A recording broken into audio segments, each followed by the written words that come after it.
Thermostat initial checks. Before diving into complex fixes, start with initial checks.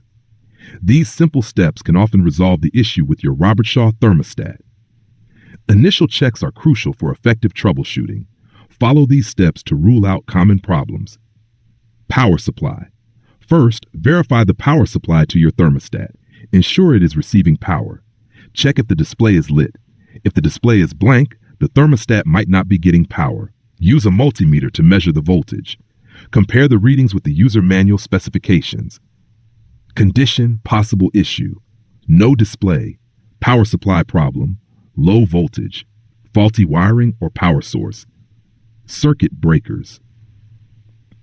Next, inspect the circuit breakers. Locate your home's electrical panel. Look for any trip breakers. Reset any trip breakers by switching them off and on.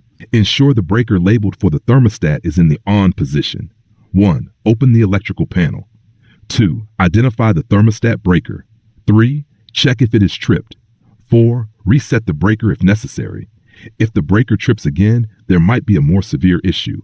Contact a professional technician to inspect further.